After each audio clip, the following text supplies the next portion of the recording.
যেমন কামাল আহমেদ মজুমদার বলছে যে আমি আর আওয়ামী লীগ করবো না, আওয়ামী লীগ করি না, জীবনও কোনদিন আওয়ামী লীগ করবো না। আর সাদেক খান বলছে যে আমি তো এমপি ছিলাম না, আমি আওয়ামী লীগ থেকে রাজনীতি দূরে ছিলাম। হাসিনার অন্যতম সহযোগী সাবেক অবৈধ আইনমন্ত্রী আনিসুল হক এবং সাবেক মন্ত্রী রাশেদ খান মেনন, হাসানুল হক ইনু এবং তারপরে দীপুমণি সহ প্রায় 10 জনকে বিজ্ঞ আদালতে উপস্থাপন করা হয়। তদন্তকারী কর্মকর্তা এই 10 জনের মধ্যেই বিভিন্ন থানার মামলায় হাসানুল হক ইনু, রাশেদ খান মেনন এবং দীপুমণি এবং আনিসুল হক এবং সাবেক অবৈধ এমপি সাদেক খান এদের বিরুদ্ধে রিমান্ড প্রার্থনা করেন। সাদেক খানের বিরুদ্ধে 3 দিনের রিমান্ড মঞ্জুর করা হয় এবং আনিসুল হকের বিরুদ্ধে 3 দিনের রিমান্ড এবং অন্য যারা আছে দীপুমণি এবং ইনু মেনন তাদের বিরুদ্ধে 4 দিনের রিমান্ড মঞ্জুর করে বিজ্ঞ আদালত তাদেরকে তদন্তকারী কর্মকর্তার হেফাজতে প্রদান করেন। তারপরে তাদের আইনজীবীরা ছিল, তারাও রিমান্ডের বাতিল জামিনের প্রার্থনা করেন। উভয় পক্ষের বক্তব্য শোনার পর বিজ্ঞ আদালত এই আদেশ প্রদান করেন।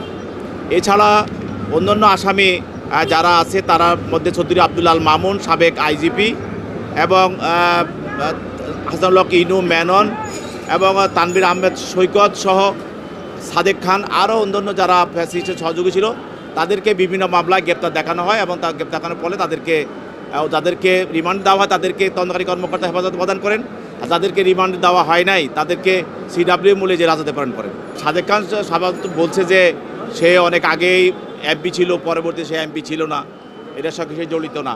এটা স্বাভাবিক, তো এটা বলে থাকে। আমরা বলছি যে আদালতে আসার পর তো সবাই কেউ স্বীকার করতেছে না যে আমি অপরাধের সঙ্গে জড়িত, কিন্তু অপরাধের সঙ্গে জড়িত কিনা সেটা জাতি দেখেছে, জনগণ দেখেছে এবং তাদের কর্মকাণ্ড দেখে তারা কীভাবে বৈষম্য ছাত্র আন্দোলনের সময় মানুষের উপরে আওয়ামী লীগ, যুবলীগ, ছাত্রলীগ তারা রাজপথে থেকে পুলিশ থেকে অস্ত্র নিয়ে কেড়ে নিয়ে তারা মানুষের উপর তারা গুলি করেছে। তারা তো এখন আদালতে এসে বলছে যে আমরা, অনেকে বলছে, সবাই বলছে না, অনেকে বলছে যে আমরা আওয়ামী লীগ করি না।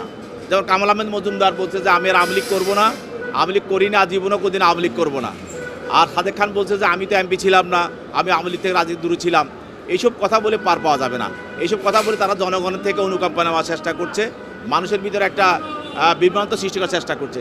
কিন্তু আমাদের আইন এবং মামলার সাক্ষী এভিডেন্স, তাদের বিরুদ্ধে আমাদের যথেষ্ট এভিডেন্স এবং প্রমাণ আছে যে তারা রাজপথে থেকে ষড়যন্ত্র করে এইসব হত্যার সঙ্গে তারা জড়িত।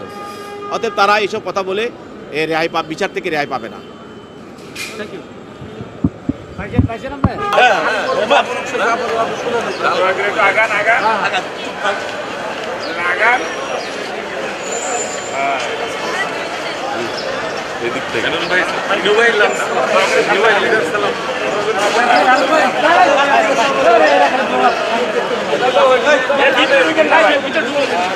अरे धक्का ना प्लीज